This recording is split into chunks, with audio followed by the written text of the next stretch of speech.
welcome back to my channel Biopos. So today we are going to discuss about कि जैसे आप बहुत से जो स्टूडेंट्स होते हैं वो सेल्फ स्टडी करते हैं तो वो बेसिकली रेफ़र करते हैं स्टैंडर्ड बुक्स, लेकिन बहुत से स्टूडेंट को ये समझ में नहीं आता क्योंकि स्टैंडर्ड बुक्स में बहुत ज़्यादा वास्ट दिया गया है, इन डेप्थ दिया गया है।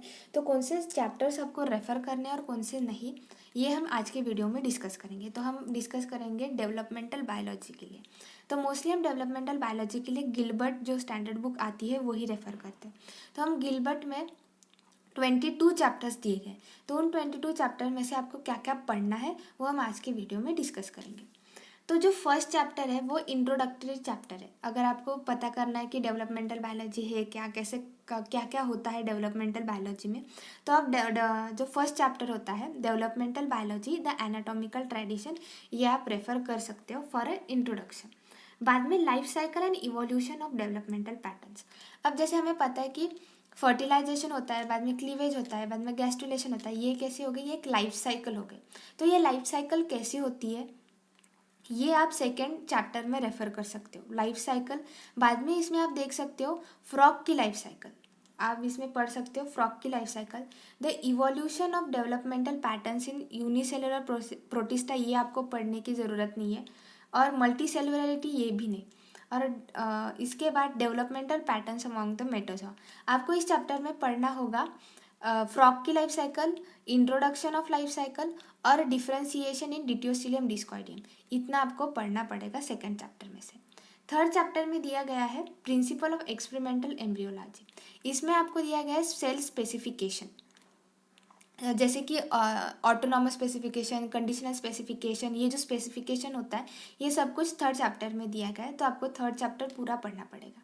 जीन्स एंड डेवलपमेंट, ये थोड़ा मॉलिकुलर बायोलॉजी के रिलेटेड है, तो आप इसमें से आपको सिर्फ एविडेंस फॉर जीनोमिक इक्विवेलेंस और डिफरेंशियल जीन एक्सप्रेशन, ये दोनों पार्ट पढ़ना पड़ेगा फोर्थ चैप्टर में से। बाकी आपने स्किप कर दिया तो भी चलेगा। बाद में फिफ्थ चैप्टर में आपको दिया गया है the genetic core of development differential gene expression, ये आप पूरा भी स्किप कर देंगे तो भी चलेगा। इसके बाद cell cell communication in development, इसमें आपको पढ़ना पड़ेगा induction and competence, paracrine factors आपको पढ़ने की ज़रूरत नहीं है। और इस चैप्टर में आपको वल्वा इंडक्शन इन सी लेगन्स और सेल डेथ पाथवे ये भी दिया गया है, तो ये भी आपको कवर करना पड़ेगा।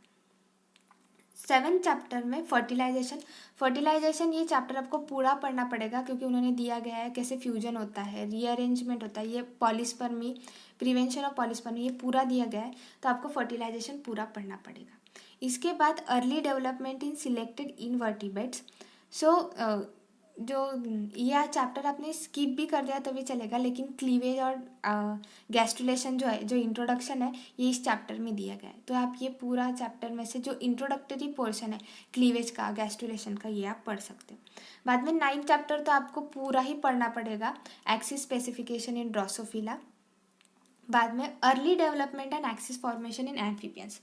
सो जो इंट्रोडक्टरी पार्ट है 10th चैप्टर का, जो इंट्रोडक्टरी पार्ट है वो आप स्किप कर सकते हो, लेकिन अकॉर्डिंग टू मी आपको वो पढ़ लेना चाहिए ताकि आपको समझ में आए कि एम्फीबियंस में क्लीवेज और गैस्ट्रुलेशन कैसे होता है। बाद में आप एक्सिस फॉर्मेशन इन एम्फीबियंस पढ़ सकते हो।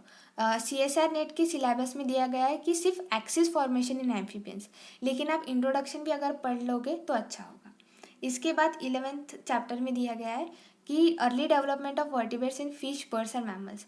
आई विल सजेस्ट कि आप गैस्ट्रुलेशन जो होता है आप एक बार पढ़ लीजिए ये चैप्टर्स, कैसे क्लीवेज होता है, गैस्ट्रुलेशन होता है फिश, बर्ड्स और मैमल्स में। बाद में the central nervous system and the epidermis, इसमें आपको प्राइमरी न्यूरुलेशन और सेकेंडरी न्यूरुलेशन, वो ये दोनों ही जो पॉइंट्स है, ये दोनों पॉइंट्स आपको 12th चैप्टर में मिल जाएंगे, ये आपको पूरा पढ़ना पड़ेगा। 12th और 13th और 14th चैप्टर आप स्किप कर सकते हो, 15th भी, लेकिन 16th मत करना। 16 में डेवलपमेंट ऑफ टेट्रापॉड लिम्ब दिया गया है, तो ये पूरा चैप्टर आपको पढ़ना पड़ेगा कि कैसे डेवलपमेंट होता है टेट्रापॉड लिम्ब का। इसके बाद सेक्स डिटर्मिनेशन, ये भी आपको पूरा पढ़ना पड़ेगा कि कैसे अलग अलग ऑर्गेनिजम्स में सेक्स डिटर्मिनेशन होता है। 18 चैप्टर में दिया गया है मेटामॉर्फोसिस, रीजनरेशन एंड एजिंग, तो आपको ये भी चैप्टर पूरा पढ़ना पड़ेगा ताकि आपको समझ में आए कि कैसे मेटामॉर्फोसिस होती है एम्फीबियंस में, इंसेक्ट्स में, रीजनरेशन के कितने टाइप्स होते हैं और एजिंग किन फैक्टर्स के वजह से होती है। बाद में the saga of the germline, इसमें आप पढ़ सकते हो स्पर्मेटोजेनेसिस oogenesis कैसे होती है, ये पूरा इस चैप्टर में दिया गया है।